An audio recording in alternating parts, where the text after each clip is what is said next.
Viltrox was nice enough to send me their 15mm 1.7 for their Air series, and if you're familiar with that series, they're all very, very lightweight. They don't have any type of aperture ring or any buttons or dials on the actual lens. It just has a focus ring, which is really nice to keep something compact, light, and very travel friendly. This is going to be for the Z, the E, and the X mount, and unfortunately it's not for the RF mount, but if you have any of these cameras that'll fit, this video is for you. 22mm is a really interesting focal length for a full frame equivalent, and I really enjoyed that because 20mm is fun, 24 is fun, why not throw a 22 in there while we're at it? So I'm gonna take you behind the scenes on a couple of photo shoots and throw you some random images here and there throughout this. So if you really like nice images to see what they would look like if you were shooting them with this 15mm, this is gonna be a great video for you to watch. So stick around and check it out. Let's see how we go. 1, 2, make sure that's right. This is the 15. Yes, dude, it's so cool. I'm gonna bring this in a little bit closer. That's nice. And I want you to just like glance towards the bottom of that. There you go. Very nice. Yo, that's sick. Let me actually pull this out a little bit. There you go, that's good. Can you do the Irish hop? What's that?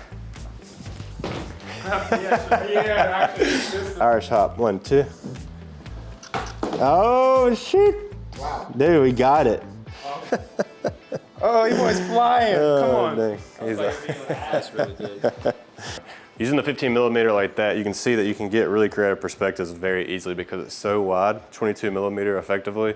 I mean, that's pretty cool, you know what I'm saying? But yeah, I think wide angles are a must-have in your camera bag, especially if you're using APS-C, because usually a lot of people don't think that way, and I think it is a good way to make your bag give you a little bit more creativity. Yeah, just like that, perfect. Now let's get that other hand that's kind of like rested on the chair. Is that right there? Yeah, don't move from that. 1, 2. That was really cool. Outside the box, inside the box.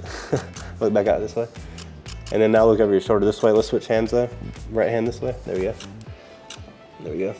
Very cool. That's sick, man. Now look up to the right. There you go. Perfect. There you go. Sweet. All right, cool. All right, now you can hop back in the chair. Sorry, I need to do something. 1, 2. Dude, these look great already. I'm not even doing anything. All right, 1, 2. This is the light just coming through just a little bit. It looks awesome. What I've noticed is that this lens is fast. It's very accurate and it's really easy to use. It's lightweight. You can throw it in your bag, forget about it. And it's a lot less expensive than most lenses. Of course, it's for APS-C, so you wouldn't expect it to be that big anyway, but I would definitely say it's gonna be nice for people that like something wide.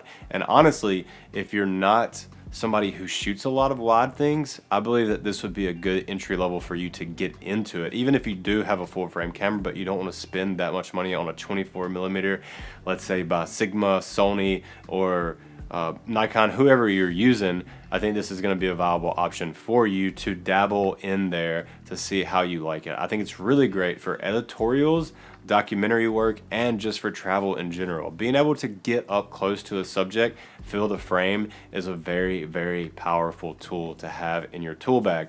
One of my favorites is the 28mm overall. That's my favorite focal length because I've shot the Leica Q for so many years. That's kind of where my mind sees things. And the 22mm that I'm getting from this 15 is a really close cousin to that. So I can kind of see in that way as well. But it's a little bit wider, so you can kind of stretch things a little bit and you can make things look a little bit different and you can be more artistic with lenses like this. That's why I love wide angle lenses and obscure lenses anyway, because they are fun. You can get artistic with them and be very creative.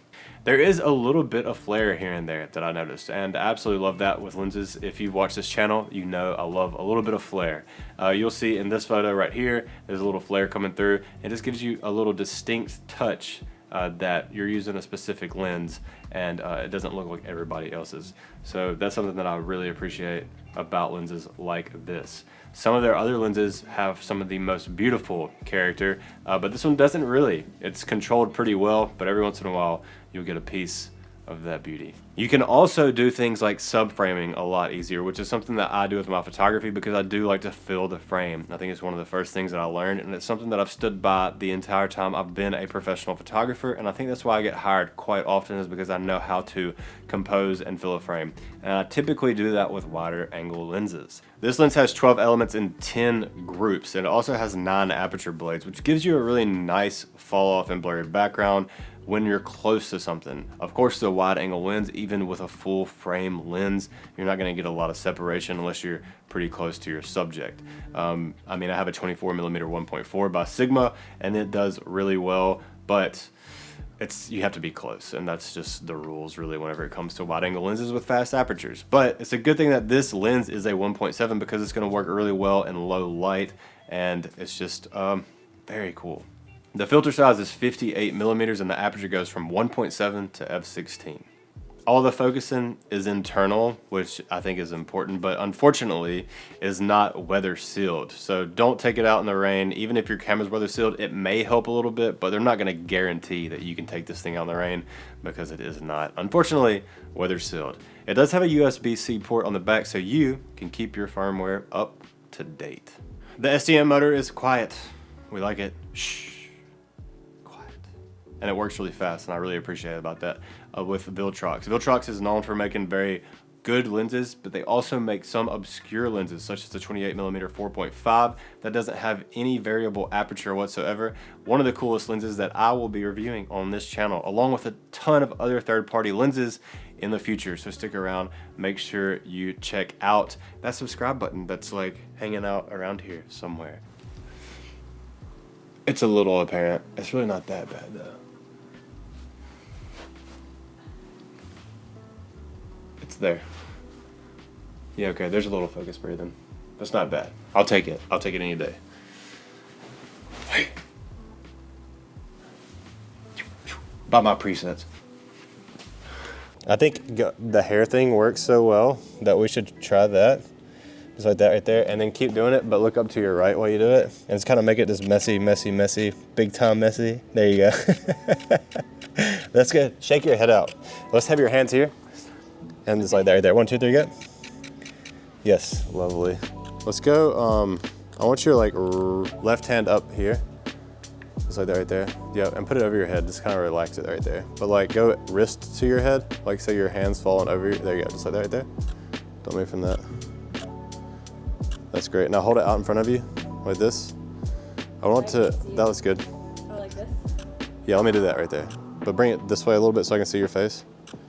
And now look at your hand, just like that. That's great. And now cover your face like this. Like from the sun that's fake shining on your face. This is how I got this picture. All right, so we're in a very dark room, obviously. I'm shooting at 10 seconds, 5.6 ISO 100, and Emerlyn is going to shake her head. I'm gonna hit the trigger every time she does. We're gonna start at the camera. All right, left, right, back and forth, all around, at the camera, and then we wait. Boom. That's awesome. 1, 2, 3. All right. All right, now that you have this leg crossed over, I almost want like your arm to be, this arm to be overextended this way, other one. Yep, and then this one just to be across. So like that, yes. Now chin towards me. Just like that right there, yeah. And let's get that hand up to the chin.